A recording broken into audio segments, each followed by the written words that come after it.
Hey everyone, what's up? Welcome back to Babylon Talmud. Today we're studying Daf Kuf Lamed Beis of Masechta Shabbis, Daf 132. Let's do an overview before we begin. So, we're going to talk today about the source for how do we know that bris milah is Doche Shabbos. What do you guys think? It just is, right? It just is. Well, we'll see. Milah is Doche Tzaras. Oh wow, yeah, that's interesting. So, what if on the orla, on the foreskin of the little guy, there is tzaras? So can you do the bris milah and remove the orla, which essentially would be removing tzaras, because you're not allowed to remove tzaras. If you have tzaras, you can't just cut it off. So can you do a bris if there is tzaras on the orla or not? Well, sounds interesting, right? Let's do it. Daf Kuf Lamed Aleph Amud Beis, all the way at the bottom. Well, pretty much. 2 lines from the bottom. Milah v'chol machshirah dochen es HaShabbos divrei Rabbi Eliezer. So Rabbi Eliezer ben Hurkanus had said that not only the milah, but also all the machshirin, even as far as to chop down trees to create charcoal, to create a knife, etc. Minale Rabbi Eliezer ha. How does Rabbi Eliezer know this? Imikulu gamar kidam rinon. Well, if you're going to say, well, there's all these other things that are that the machshirin are doche Shabbos, like sukkah and lulav and matzah and all stuff like that. So why not just apply it to milah as well? Well, kidam rinan. We said that all of those other things are unique, right? Lulav, because it's what did we even say? I don't even remember. What was specific about lulav? Oh, because it was Dala Minim.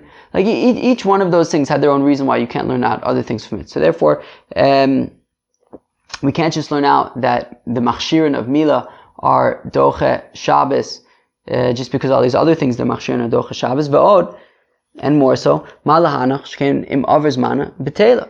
Also, you can make the argument that all of these other examples are things that if you don't do it on that specific day, well then you missed your chance, right? Let's say matzah, for example. There's a chiyuv to eat matzah on the first night of Pesach. If you don't eat matzah on the first night of Pesach, well then you missed your chance. So therefore, right, the mitzvah d'oraisa is for the first night. But when it comes to milah, even though there's a mitzvah to do it on the 8th day, at the end of the day, if you don't do it on the 8th day, you could still do it on the 9th day. Therefore, maybe I would think that milah wouldn't, or at least the machshirin of milah wouldn't be doche Shabbos. So ela hainu tam Rabbi Eliezer. So how does Rabbi Eliezer know that the machshirin of milah, or the meta things surrounding milah, are doche Shabbos, if you can't learn it out from those other things? Damakra uvayom hashmini yimol b'sar lasu v'afilu b'Shabbos. It says bayom hashmini, on the 8th day, is when you do the bris milah, and even if that 8th day is Shabbos, it doesn't matter. Uvayom hashmini, the 8th day, no matter what day of the week it is. Well, just like we asked by all the other examples, why don't we only say that the machshirin are doche by bris milah, and say that if the machshirin of bris milah are doche Shabbos, well then all these other machshirin can also be doche Shabbos. We'll just compare all these other things to bris. So the Gemara answers, Dika lemifrach, mishum dika lemifrach, ma lemila sheken nichrasu alea shlosheser brisos. No, bris milah is unique, and therefore you would be unable to learn out all these other things from bris milah. Why? What's so unique about bris milah? That it says bris 13 times when it comes to bris milah in the parsha of when God commands Avram about bris milah. It says bris 13 times. Therefore that makes bris super duper unique, and therefore you can't learn out all of these other things from bris. Says the Gemara, Ad kan lo pligi rabbanan ale ela b'machshirei milah, aval milah gufa tivei hakol doche Shabbos minalan. So the Gemara says, okay, cool. Now, lemaise, the rabbanan argue with Rabbi Eliezer regarding machshirei milah, right? Can you bring an izmal to the place where you're doing the bris milah? Can you cut down trees to essentially make a knife? These kinds of things, the rabbanan say, no, you cannot. And Rabbi Eliezer says, yes, you can. But milah itself, right, doing a bris milah on Shabbos, everyone agrees that bris milah is doche Shabbos. The question is, how do we know this? Minalan. So Amar Ula halacha v'chein Amar Rabbi Yitzchak halacha. So Ula says it's halacha l'Moshe Misinai. It's halacha l'Moshe Misinai. It's a tradition that was given to Moshe at Har Sinai that bris milah is docha Shabbos, and that's that. Meisvei, but we have a kasha. Minayin pikuach nefesh docha Shabbos. Everyone knows that pikuach nefesh is docha Shabbos.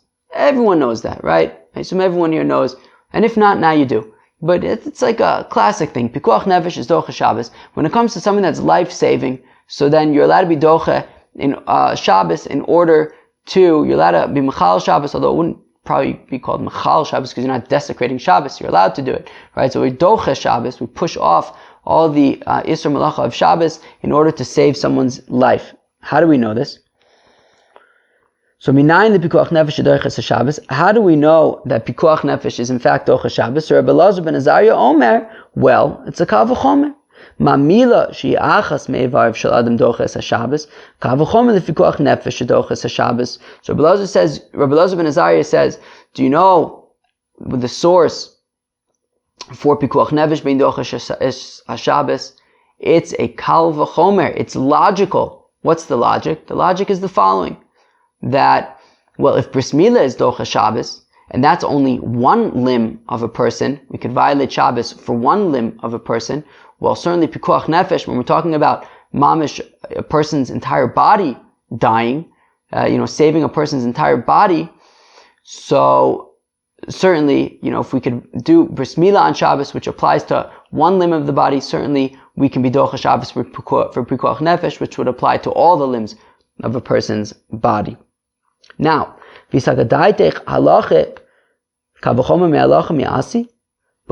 if you're gonna assume, like Ula and like Rabbi Yitzchak, that we know that milah is docha Shabbos because it's halacha l'Moshe Misinai, the thing is you can't make kal v'chomers from halacha l'Moshe Misinai. As Rashi says at the end of Dibra Maschil, Akiva etzem kisora halacha, it says ve'ein danen kal v'chomer me'halacha d'lo nitna Torah sheba'al peh lidarsh b'yud gimel midos.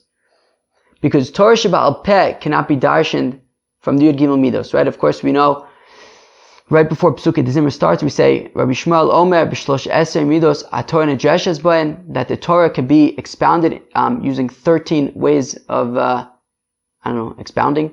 So one of them is a kal v'chomer, but we're saying that kal v'chomer you can use to learn out things from the Torah, but things that are Torah sheba'al peh, such as halacha l'Moshe Misinai, you can't apply kal v'chomers to them. And right, as we know, V'atanya, right? But we learn in a brisa. Amar Rabbi Elazar. So mistama it's Rabbi Eliezer. We'll get there in a minute. Akiva etzem kisar mitame alache revius adam kavachomer v'indanim kavachomer me'alache. No, what's this talking about? So this is talking about how do we know that a revius of blood, if you have a revius of blood from a corpse, how do we know that if a nazir touches that or carries it, mago umasa, how do we know that the nazir has to cut off all of his hair and start over? So we say it's a kal v'chomer, right? Rabbi Akiva wants to say it's a kal v'chomer. What's the kal v'chomer? Well, we know that if a nazir, first of all, what's a nazir? A nazir is somebody who makes a vow that he's going to be a nazir, and he's not going to drink any wine, and he's not going to become tamei meis, and he's going to grow out his hair, and it's like a neder. And basically, if he violates any of these things, if he becomes tamei meis or drinks wine, I believe, anything like that, so then he's got to start over. So one of those things that if he becomes tamei meis, so then he needs to start over. So we know that if he touches the bone of a dead body, right, etzem kisa'ora, a bone the size of at least a kernel of barley. So if he touches that, well, then he's got to start over. And now we make a kal v'chomer. Well, if etzem kisa'ora, which is not mitami ba'oel, right, a bone the size of a kernel of barley is not mitami ba'oel. It's only mitami b'maga umasa. In order to be mitami ba'oel, you would have to have a kazayis of basar, a kazayis of flesh.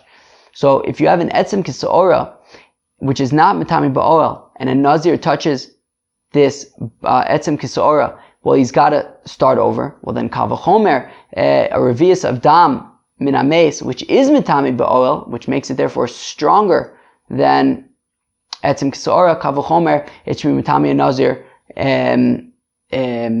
b'mago umasa.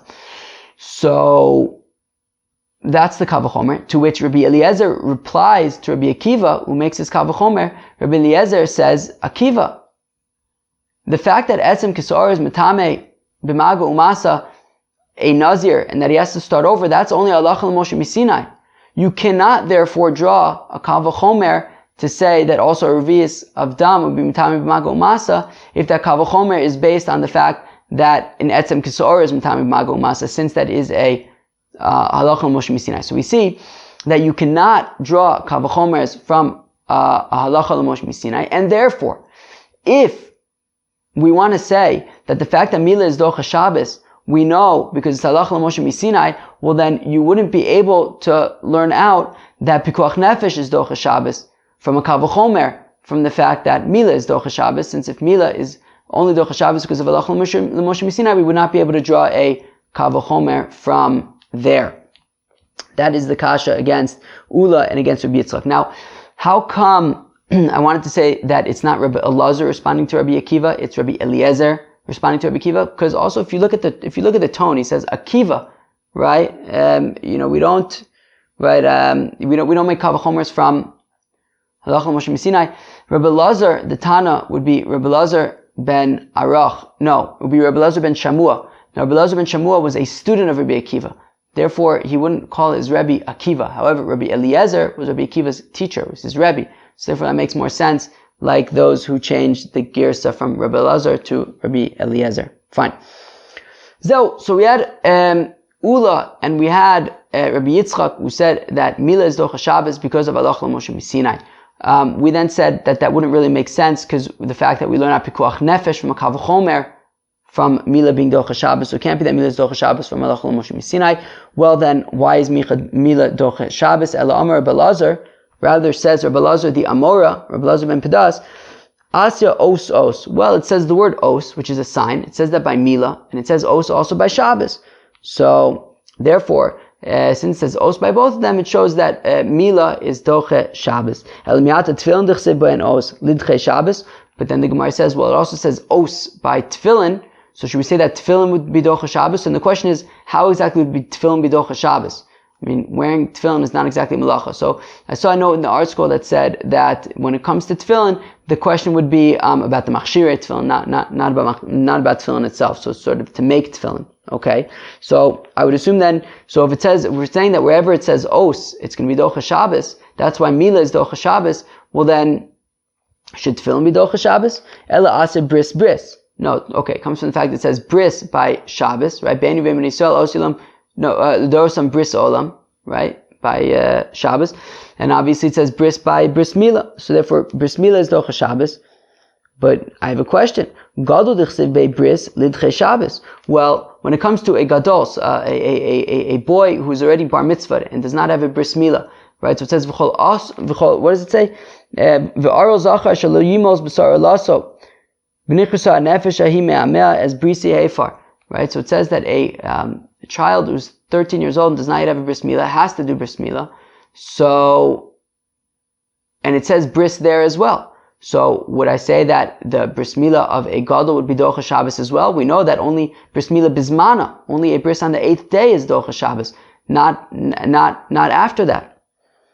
So therefore, if we're going to say that milah is docha Shabbos because it says bris by bris milah, but it also says bris by the milah of a gadol, and that wouldn't be docha Shabbos. So ela asidoros. Okay, well it says right asidoros doros. It says doros by bris, and it also says doros by Shabbos. Therefore bris would be doche Shabbos. But the Gemara asks, tzitzis tichsiv bei doros lidchi Shabbos. What about tzitzis? Right? It says right al kanfe v'gdemu dorosam. So it says doros by tzitzis. So I would think that what? So making tzitzis would be doche Shabbos. Ela Amar of Nachman by Yitzchak, done in Oz bris v'doros me Oz bris v'doros lafuki anach techad chad hu tichsiv bayit. So rather, Rav Nachman by Yitzchak says, well, you're right. In each one, we had questions about each one, but cumulatively, we see that both by bris and by Shabbos, it says os, it says bris, it says doros. That is unique to only bris and Shabbos. All the other examples, tzitzis, tefillin, those only have one. Okay, but here we have all three. Fine. Therefore, that's how we know that milah bisman is docha Shabbos. Fine. Rabbi Yochanan has a different explanation. Amar kra bayom afilu b'Shabbos. Rabbi Yochanan says, well, it says bayom ashmini imo b'sar laso, that on the 8th day you will remove the orla of this little guy. So bayom afilu b'Shabbos. When it says bayom, on that day, even if that day is Shabbos, it doesn't matter, you still do bris milah. Amar le Rish Lakish Rabbi Yochanan.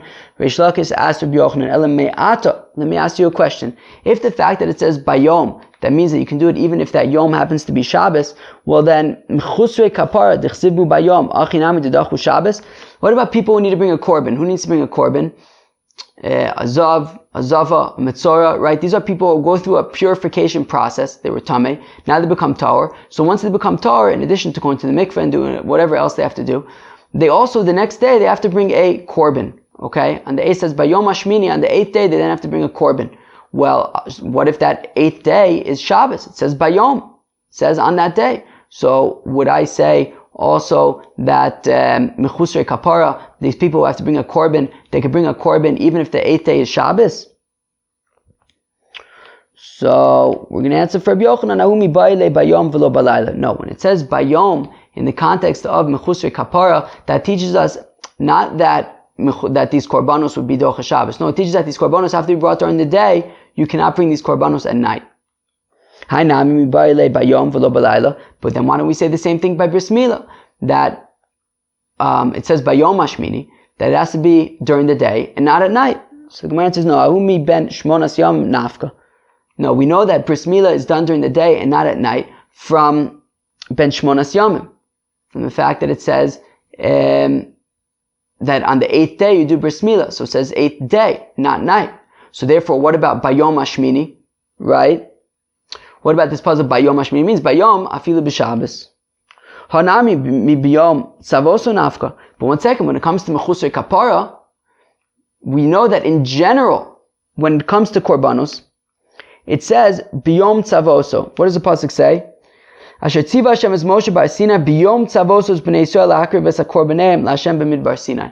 Right? In the context of korbanos in general, it says biyom tzavoso, on the day that Moshe was commanded. So we see that korbanos in general are brought during the day, they're not brought at night. So therefore, if korbanos in general are brought during the day and not at night, well then obviously, mechusrei kapara, they would only be offering their korbanos during the day and not at night. So then why do I need bayom ashmini by mechusrei kapara? Mistam is to teach me that even if that day is on Shabbos, I should be able to offer these korbanos on Shabbos, just like bayom hashmini. When it comes to bris milah, teaches me that I can even do a bris milah on Shabbos. So the Gemara answers, not really. It's tzricha. So the Gemara says, no, it's different when it comes to mechusrei kapara, because even though it's true, we do have a general clause when it comes to korbanos that biyom tzavoso teaches us that korbanos have to be during the day and not at night. However, I would not think that that would apply to mechusrei kapara. So these people have to bring a korban. How come? Because sagadaite chamina ho v'chas rachmana ali le'asui bedalus balayla nami leisei. Well, I might have the havmina to say that when it comes to mechusrei kapara, right? These mechusrei kapara, these people, azava, metzora, they can even bring, if they can't afford it, they can even bring like shtei torim or shnei bnei yona, very, very small offerings, which is not necessarily the case by like a korban chatas, right? It's not necessarily the case by all korbanos that you can just bring, if you can't afford it, that you could bring a very small korban. Therefore, the fact that the Gemara kind of that the Torah kind of makes an exception and treats the zav and zava, these mechusrei kapara, differently. So I might think that all of their rules are different. And maybe I can even offer these korbanos at night. Just like the Torah is making special exceptions for these mechusrei kapara, maybe that even includes the fact that I can do it at night, and all of the halachos of mechusar kapara are just different from regular korbanos. Any halachos that we said by regular korbanos, no longer, right, they don't apply to mechusar kapara. And as Rashi points out, right, we have one of the shlosh esrei midos shator nejeshes bahen, which is kol davar shaya b'chlal v'yatz lidon b'davar achadosh yat yachol lachzir lechlalo at shachzeno kasav v'chlalo b'feirush. I believe that's something like that, right? Which means that when you have something that was included in the general rule, such as mechusar kapara, they're just regular korbanos. But there's a chiddush by mechusar kapara, which is that you can bring it even if you're very poor and can only afford little birds. Therefore, once that exception has been made, you can no longer treat it like the general rule of korbanos until the pasuk brings it back into the general rule of korbanos. And therefore, from the fact that you could bring the mechusrei kapara, they can offer their korban bidalus, they could bring these small korbanos of birds, we can no longer treat them and assume the general rules of regular korbanos. And therefore, I no longer know that I can't bring these mechusrei kapara, they can't bring their korban at night. Therefore, I need the pasuk of Bayom Hashmini to teach me that these korbanos of the mechusrei kapara have to be done during the day and not at night.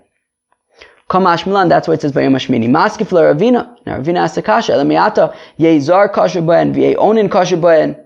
Then the Gemara says, so Ravina asks, 1 second, if we're saying that these mechusrei kapara are unique, and therefore I specifically needed a pasuk to teach me that their korban can only be offered during the day and not at night, does that mean that like any halacha when it comes to korbanos are thrown, like all the halachas of korbanos in general are thrown out the window? And you can no longer assume any of the general halachas of korban by mechusar kapara? Does that mean that a zar, a non-kohen, can offer their korban for them? Does that mean that an onen, somebody who has a relative that died and hasn't been buried yet, can offer their korban? Or just all the halachas of korbanos get thrown out the window by mechusar kapara because they could bring bird offerings? So the Gemara answers ha'adrei kra. So the Gemara answers no. When the pasuk then said by Yom Hashmini to teach that by mechusar kapara the korban can only be brought during the day and not at night, that then brought it back into the, right, the pasuk was then saying, no, even though we made an exception to say that the mechusar kapara could bring bidalus, right, they could bring bird offerings, and therefore you might think to say that, well, maybe all the halachos of mechusar kapara are different now. The pasuk says by Yom Hashmini to say that mechusar kapara, their korban, can be offered only during the day and not at night, and then it brought it back into the realm for all other halachas, brought it back into the realm of regular korbanos, that whatever regular halachos apply, like it can only be brought during the day and not at night, and also that has to be offered by a kohen who's, and not onens, etc. Okay. So we learn according to Rabbi Yochanan that milah is doche Shabbos because it says bayom, on the 8th day, even if it is Shabbos. Rav Acha bar Yaakov Amar Kra Shmini afilu b'Shabbos. So Rav Acha bar Yaakov says, how do we know that milah is doche Shabbos? Because it says Shmini, on the 8th day. Shmini afilu b'Shabbos, even if the 8th day is Shabbos, you still do bris milah. Hashmini mibayle lemutei shvi. But the Gemara says, no, Shmini doesn't teach me even if the 8th day is Shabbos. Shmini is to teach me that the bris milah happens on the 8th day and not the 7th day. Shvi mi ben shmonas yomim nafka. No, there's a different pasuk that says ben shmonas yomim. Yimolachim kol zachel d'orasechem. So from there we learn out that on the 8th day and not the 7th day, and therefore I have the pasuk of Shmini to teach me even if it's Shabbos. But vakatami baile chad mutei shvi v'chad mutei tshi. The Gemara says, no, but still, I need both of these Bayom Hashminis. One to teach me it's the 8th day and not the 7th day. The other one to teach me it's the 8th day and not the 9th day. Because if I would only have one of those psukim, hava min shvi'ihu dilomata zmani, hava mishmini ve'elach zmanihu. If I only had one pasuk that said by right Shmini on the 8th day, so I might think, okay, so it's the 8th day to the exclusion of the 7th day. But once it's the 8th day, well then, that's when the mitzvah begins, and there's no difference if it's the 8th day or the 9th day or the 10th day or whatever it is. It starts on the 8th day, and at that point you could do it on any day. Right? Rather, we need both Shminis to teach the 8th day, not the 7th day, and also the 8th day, and not the 9th day either. The mitzvah has to be done, the bris milah has to be done on the 8th day. Rather, it makes sense to say like Rabbi Yochanan, which is Bayom Hashmini, on the 8th day, even if that day is Shabbos. Tana Kavasa de Rabbi Yochanan Udilo Rav Acha bar Yaakov. We have a brisa that supports Rabbi Yochanan and does not support Rav Acha bar Yaakov. Shmini Yimol Afilu b'Shabbos.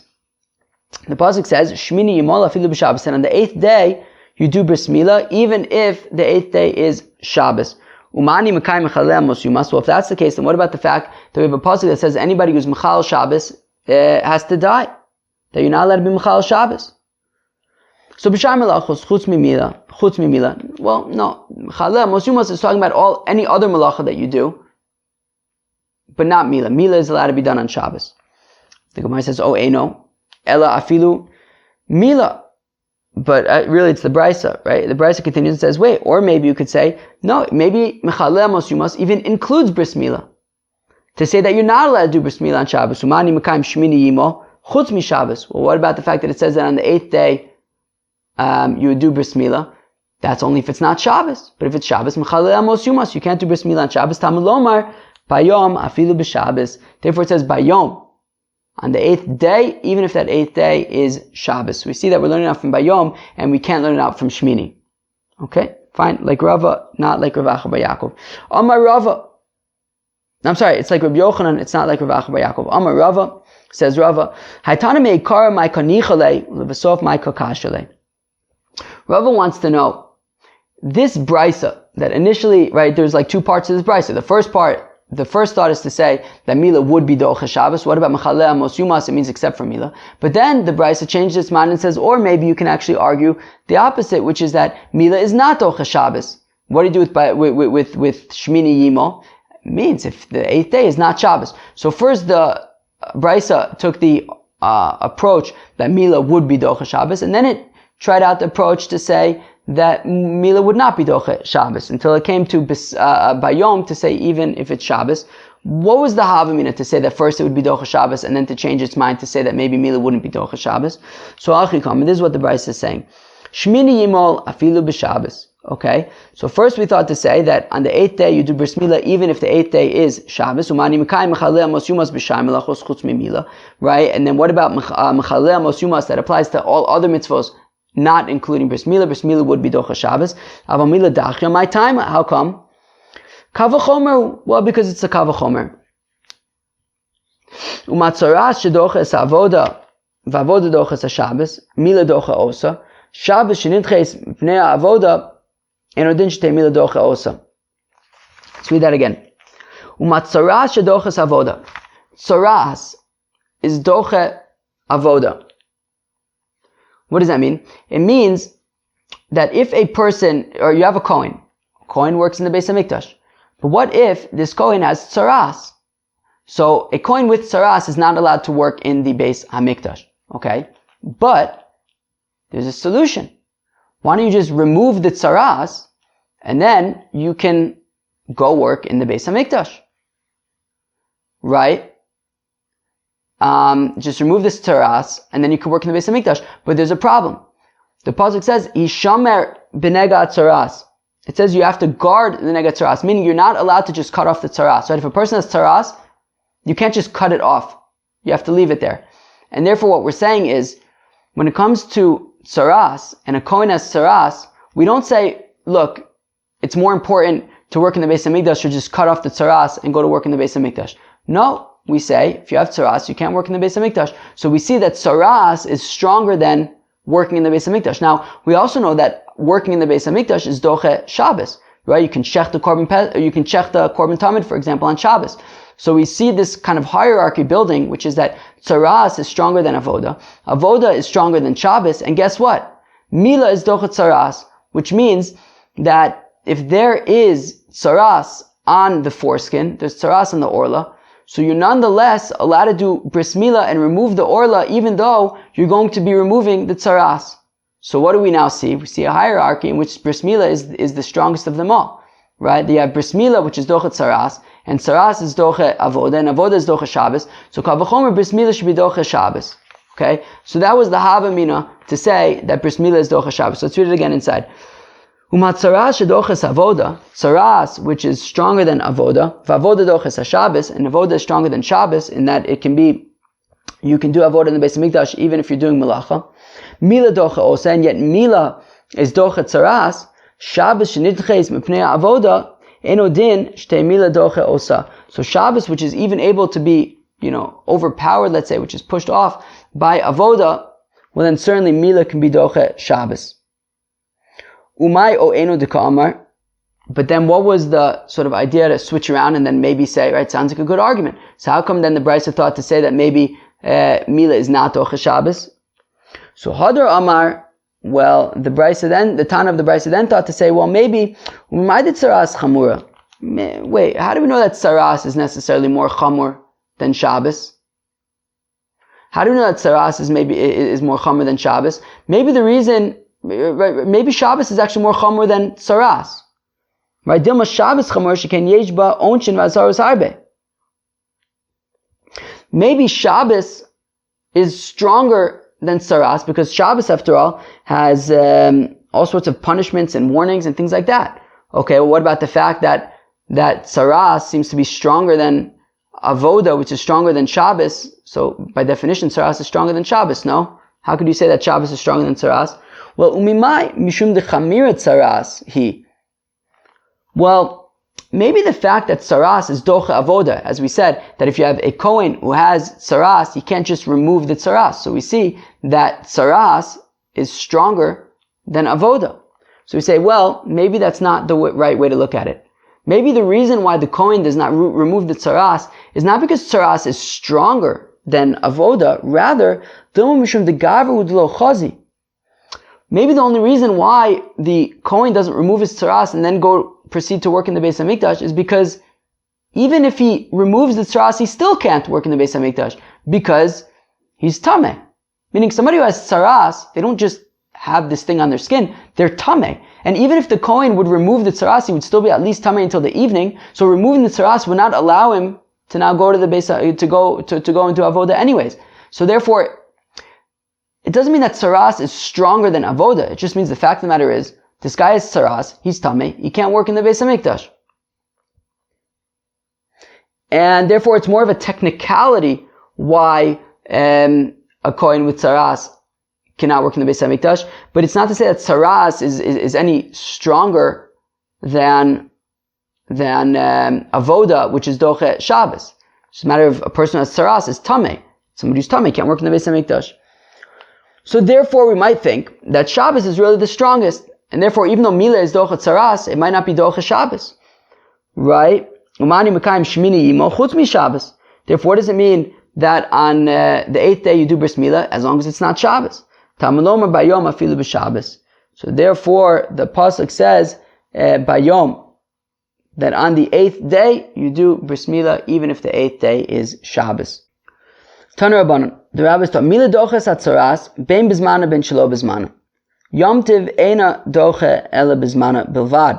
Okay, so we have a brisa that says that bris milah is doche tsaras, right? If there's tsaras on the orla, you can nonetheless remove the orla, and even if by doing so you're going to remove the tsaras, and we know that you're not supposed to remove tsaras if you have tsaras, but nonetheless, you can do bris milah even if it means removing the tsaras.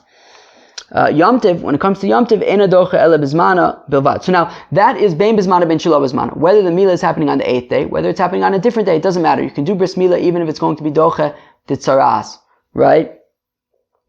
Yom Tiv Eina Doche Ele Bizmana Bilvad. But Yom Tiv, right, bris milah is only able to be Doche Yom Tiv. You can do bris milah on Yom Tiv if it's Bizmana, if it's on the 8th day. But after that, you wouldn't do it on Yom Tov, you'd wait till after Yom Tov. How do we know this? The Tanu Rabbanan, as we learn in the Brisa, Yimol Besar or Laso Vafo Pishiyesh Sham Baheretz Yikots. So the puzzle says Yimol Besar or Laso, that you will remove the flesh of the foreskin. So it doesn't really need to say bisar or lasso. Could you say yimol or lasso, right? Just remove the orla. What's with bisar? So it teaches from the word bisar, it's an extra word to teach,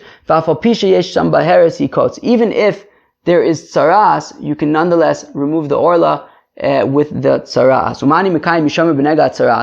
What about the pasuk that says, guard the tsaras, i.e. don't remove it? It means, in general, you don't remove tsaras. But if there's tsaras on the orla, you can still do bris milah, even though that means that you will be removing the tsaras. Or maybe shamar b'nega tsaras even includes bris milah, and you cannot do bris milah if there is tsaras on the orla, since you're not allowed to remove tsaras. So what does it mean yimo b'sar laso? It means when there is no baheris there, then you remove the orla. But if there's a baheris, if there's tsaras, then you don't remove the orla. Therefore it says bisar, from which we learn out from that extra word bisar, that even if there's tsaras on the orla, you can still do bris milah. Right, just like he asked on the previous brisa, he says, what was the havamina in the reisha of this brisa to say that bris milah is dochet tsaras? Why did the Tana then change his mind to say that maybe bris milah would not be dochet tsaras? And we needed the final pasuk of bisar to teach us even if there's tsaras, you can remove it. So, hachi ka'amar, this is what the brisa was saying, this is what the Tana was saying in the brisa. Yimo bisar or lasu v'afal pishayesh baheres. Okay, so initially we said that you can, that you do bris milah, you remove the orla, even if there is tsaras on the orla. Umani mekayim mishamar b'nega tsaras, b'shar mekomus chutz mimilah. Aval milah docha es tsaras. What about when it says to guard the tsaras? It means in all other instances where you have tsaras, but if there's tsaras on the orla, you could still do bris milah.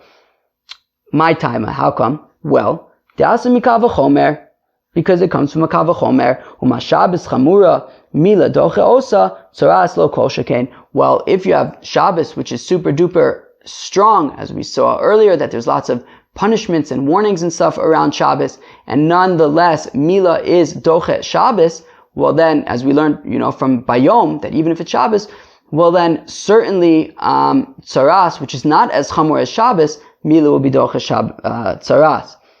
Right, so tsaras lo kol shekain, and certainly milah should be dochet tsaras. Umay o eno deka'amar. Okay, and then what was sort of the second guessing that the Tana thought? Hadar ka'amar mimay de Shabbos chamira dilma tsaras chamira. But then the Tana was thinking, well, maybe how do we know that Shabbos is all that chamor? Maybe tsaras is actually more chamor than Shabbos. Shekain doches avoda v'avoda doches ha-Shabbos, as we saw earlier, because tsaras is doche avoda. You can't remove tsaras in order to do the avoda. And therefore, tsaras is stronger than avoda, and avoda is doche Shabbos. Well then, even though milah is doche Shabbos, it might not be doche tsaras. Tamalom bisar b'afal pishei sham baheres. Right, therefore it says bisar, even though there is a baheres on the orla, even though it's tsaras on the orla, you can still do bris milah. Fine. Lishna achrina, I can give you another way to explain this brisa. Milah doches hatzaras, my timer. Why did the Tana initially assume that milah would be dochet tzaras? De'asi aseh v'dachi lo sa'aseh. Because bris milah is a mitzvah aseh, to do bris milah. He shamar b'nega tzaras, to guard your tzaras and not remove it, is a lo ta'aseh. And we know that naseh is docha lo saseh. If you have two conflicting mitzvahs, one of them is a mitzvah aseh, such as over here, to do bris milah. The other one is a mitzvah lo saseh, such as do not remove the tzaras. Well, the positive commandment of do bris milah is stronger than the negative commandment of don't remove the tzaras. And therefore, I will do bris milah even though there's tzaras on the orla. That was the havamin and the reisha of the brisa. Umay o eno deka'amar. Then what was with the second guessing? How come then there was the havmin to say maybe milah wouldn't be dochet tzaras? Hadar ka'amar ema darminan de'asi aseh v'dachi es lo sa'aseh. Lo sa'aseh greda. I'll say that when we say that naseh is dochet lo sa'aseh, well that is when it's one aseh versus one lo ta'aseh. So the aseh is stronger than the lo ta'aseh. Hai aseh v'lo ta'aseh hu. However, when it comes to tzaras, it's not simply a lo ta'aseh of do not remove the tzaras. It's a lo ta'aseh plus an aseh. As the pasuk says, Ishamer, and then it says, where are we? It says Ishamer and la'asos. Now I'm missing the Rashi, but basically the pasuk says, Hishamer b'nega tzaras lishmor me'od v'la'asos k'chol shayoru eschem hakwanim. Right? V'la'asos is a positive commandment. So therefore we're going to assume that maybe tzaras is a lo ta'aseh and an aseh. So the mitzvah's aseh of milah would not be strong enough to override the aseh and the lo ta'aseh of tzaras. And therefore I would think that milah is not doche tzaras. Umani mekayim yimo b'sar laso b'zman she'ein ba b'heres. So what do I do with the pasuk that says that on the 8th day yimo b'sar laso? So that means, as long as there's no tzaras there, you do bris milah. Tam lomer b'sar v'afa b'sheyesham b'heres. Therefore, the pasuk says b'sar, even though there's a b'heres, you still do bris milah. Okay, so two ways to kind of understand the thinking in the flow of that brisa. So now the Gemara says, Teinach gadol dichsiv be b'sar, ka'inami ksiv be b'sar, beinoni minalan. So now the Gemara says, okay, in trying to understand whether or not milah is dochet tzaras. Well, I understand that milah is dochet tzaras by a gadol, by somebody who's 13 years old and hasn't yet done bris milah, because it says bisar or lasso by a gadol. So therefore bisar, even if there's tzaras. I also understand that milah is dochet tzaras when it's milah bizmana, as it also says bisar or lasso, vayom hashmini yimo bisar or lasso. It says also by a when it's milah bizmano that milah is dochet tzaras. But what about if it's on the 9th day or the 10th day or whatever? As long as he's neither, this boy is neither 13 years old, nor, right, so he's not a gadol, but it's also not milah bizmana. How do I know that milah shelo bizmana would be dochet tzaras? So, Amar Abaye Asimi Benaya. So Abaye says, well, we can learn it from a tzad hashava, right? A tzad hashava is, look, we don't have the exact explicit details to teach us that milah shelo bizmana would be dochet tzaras, but we can figure it out contextually. What does that mean? So migadol lo asa sheken anush kares. Look, you can't just automatically learn out that milah by milah shelo bizmana would be dochet tzaras. You can't learn it out from a gadol, because a gadol is unique in that there's a chiyuv kares for a gadol who has not done bris milah. Mikatan lo asa sheken milah bizmana. You also can't learn out milah shelo bizmana from milah bizmana, because milah bizmana is unique in that it's dafka on time. This is not on time. But atzad hashava shabayin, but what the common ground between the bris milah of a gadol and the bris milah of a boy who's 8 days old is shekeni molim v'dochen esatzaras. Is the fact of the matter is, here you have these boys who are doing bris milah, and that is dochet tzaras, whether they're 13 years old plus or whether they're exactly 8 days old. The fact of the matter is that milah is dochet tzaras. So avkol shenimol in dochen es tzaras. So therefore, anybody who's doing bris milah, it will be dochet tzaras, even if it's bris milah shelo bizmana. That is Abaye's approach. Rava Amar milah bizmana dochet lo tzricha kra mikavachomer asya. Back to our kavachomers. Rava says, look, the fact of the matter is, I don't need a pasuk to teach me that milah is dochet tzaras when it's milah bizmana. I know that logically. I know that milah is dochet tzaras when it's milah bizmana. And therefore, what do I learn out from bisar or lasso in the context of bayom hashmini yimo bisar or lasso? It's teaching me that even milah shelo bizmana is dochet tzaras. So I know that milah of a gadol is dochet tzaras because it says bisar or lasso by a gadol. I know that milah bizmana is dochet tzaras logically, as we're about to learn.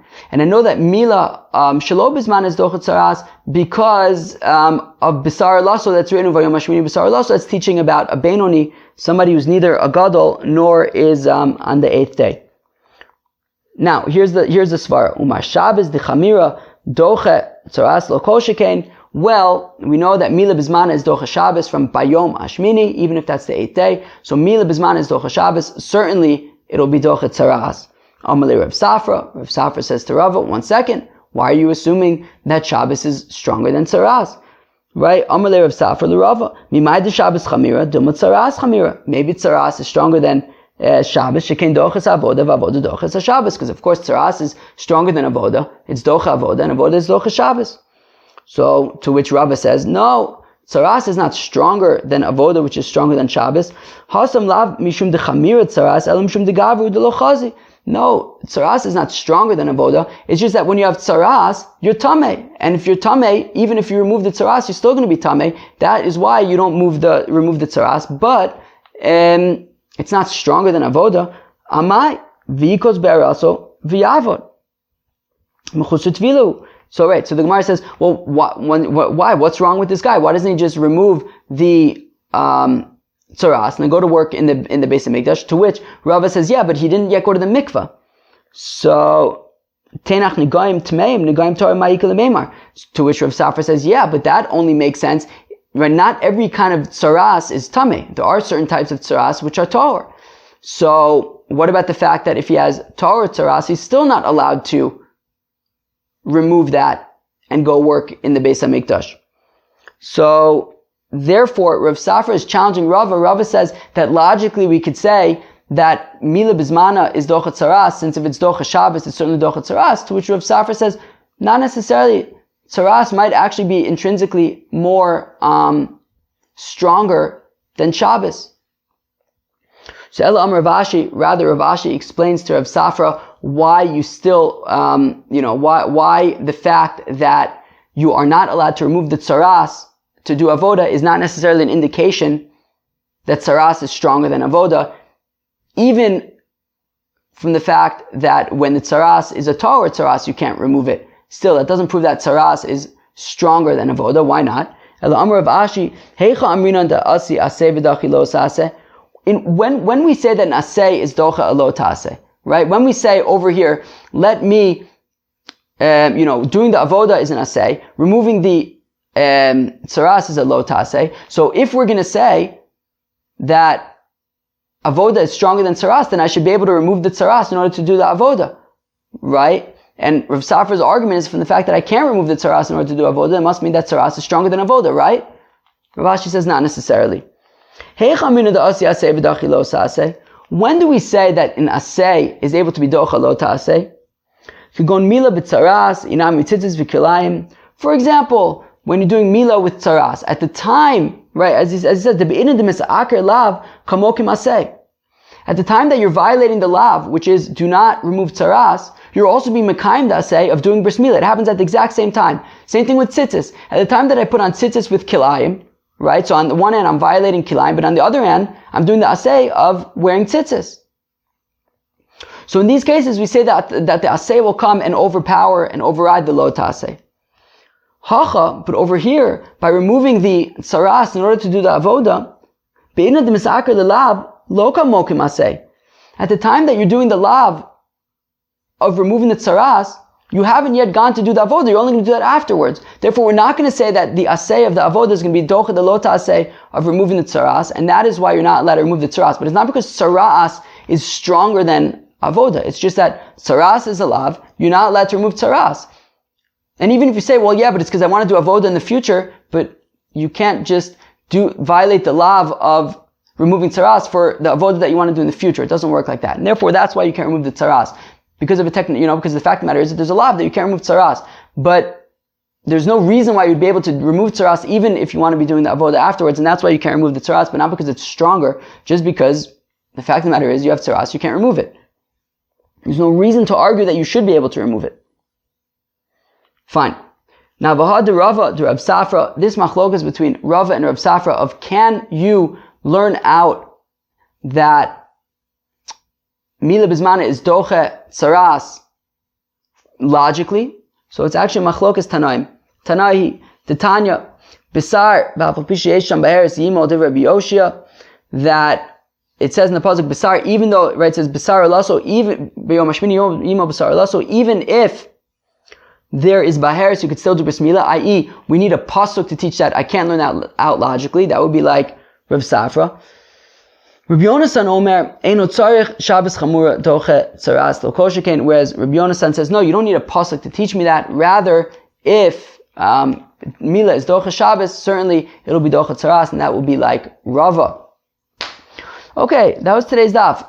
yeah, I don't know. It was like kind of interesting, right? I don't know. I guess it wasn't it was like a little slow, I guess, but it was not too crazy, I think. So let's do a little review.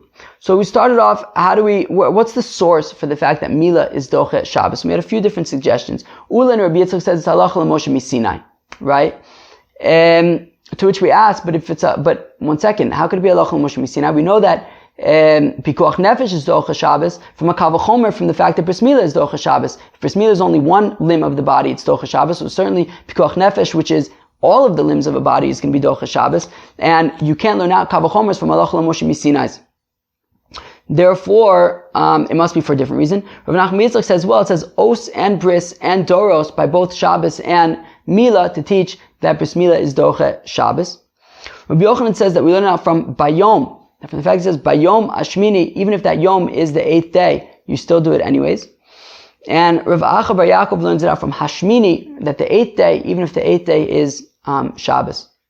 Fine. Then we got into this whole discussion about milah being doche tzara'as. How do we know that milah is doche tzara'as? So, well, because we have a brisa that says basar or laso, basar, even if there's tzara'as on the orla.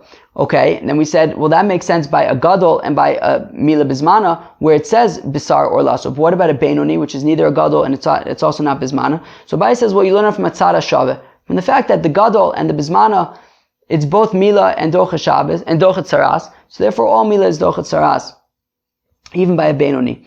Rava says, well, milah bismana you don't need a pasuk for, because I can learn it out logically, since milah bismana is doche Shabbos, certainly it's doche tzaras. So bisar also I can use to learn a benoni. Okay, fine. Friends, that was daf kuf lamed beis. I hope you enjoyed. Have a great day.